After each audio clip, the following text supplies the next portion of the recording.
ମୁଁ ଗୋଟେ ଜାଗାକୁ ଯାଇଥିଲି କୁଆଖିଆ ପାଖରେ ଗୋଟେ ଗାଁ ଅଛି ଜଣେ ଡ୍ରାଇଭର ଘରକୁ ଆଜ୍ଞା ସେଠି ମୁସଲମାନ ଆଣିକି ଦେଲେ ମାଂସ ତରକାରୀ ଆମେ ଖାଇଲୁ ନା ସେ ଗାଁରେ ବ୍ରାହ୍ମଣକୁ ଘରେ ଆଣିକି ଦେଲେ ସିଏ ବି ଖାଇଲେ କାରଣ ସେଠି ଗୋରୁ ମରା ହୁଏ ଭଦ୍ରକରେ ଯେଉଁ ଦଙ୍ଗା ହେଲା ସେ ଲୋକ ତାଙ୍କ ଘରେ ଥିଲେ ସେ ଗାଁ ଭିତରେ ସବୁ ମୁସଲମାନ ଥିଲେ କୋଉଠି ବାହାରକୁ ଯାଇନଥିଲେ ଦଙ୍ଗା ବର୍ତ୍ତମାନ ଭାଇ କହିଲେ ଆଜ୍ଞା ହିନ୍ଦୁ ଚାରା ସିଏ ଭାଇଚାରା ଯେଉଁ ସମ୍ପର୍କ ଭାରତ ବର୍ଷରେ ସ୍ପେଶାଲି କଟକରେ ସେ ଜିନିଷ ଆଜି ଆଉ ନାହିଁ ଲୋକ କହୁଥିଲେ ଯେ କଟକର ଭାଇଚାରାର ସହର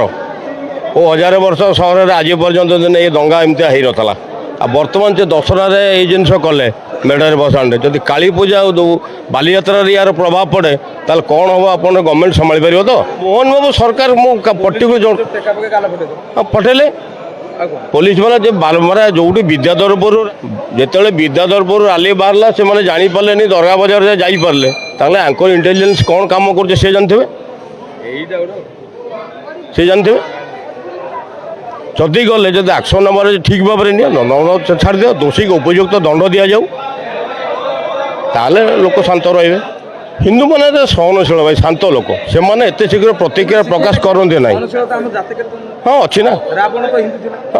ରାବଣ ହିନ୍ଦୁ ଥିଲା ରାବଣଙ୍କ ସାଙ୍ଗେ ସାଙ୍ଗେ ମାରିଥିଲା ଶୁଣନ୍ତୁ ଆଜ୍ଞା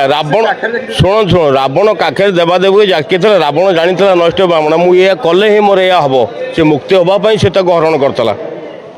ସେଇଟା କାହିଁ ଆପଣ ଭାବୁନାହାନ୍ତି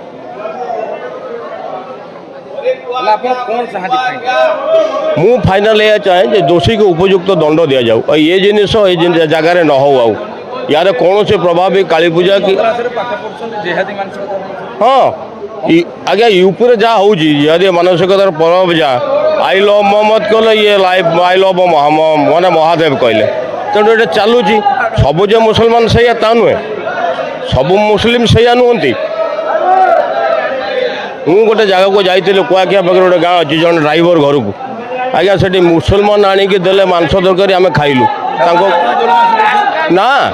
ସେ ଗାଁରେ ବ୍ରାହ୍ମଣକୁ ଘରେ ଆଣିକି ଦେଲେ ସିଏ ବି ଖାଇଲେ କାରଣ ସେଠି ଗୋରୁ ମରା ହୁଏ ନା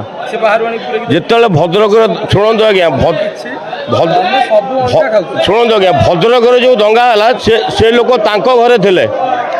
ସେ ଗାଁ ଭିତରେ ସବୁ ମୁସଲମାନ ଥିଲେ କୋଉଠି ବାହାରକୁ ଯାଇନଥିଲେ ଦଙ୍ଗା ବେଳେ ଯେଉଁ ଅଗ୍ନି କ୍ଷେପଣାସ୍ତ୍ର ପାଇଁ ଇଣ୍ଡିଆ ଆଜି ଗେଲେଇ ଦେଖାଉଛି ଆଜ୍ଞା ସିଏ ବି ସେ ପଠାଣ କରିଥିଲେ ସେ ବି ମୁସଲିମ APJ ଅବଦୁଲ କାଲାମ ସେ ଯୋଉଠି ପଢ଼ନ୍ତୁ ଆଜ୍ଞା ସେ ତ ସବୁ ପଢ଼ୁଥିଲେ ଗୀତା ପଢ଼ୁଥିଲେ ଭାଗବତ ପଢ଼ୁଥିଲେ କୋରାନ ପଢ଼ୁଥିଲେ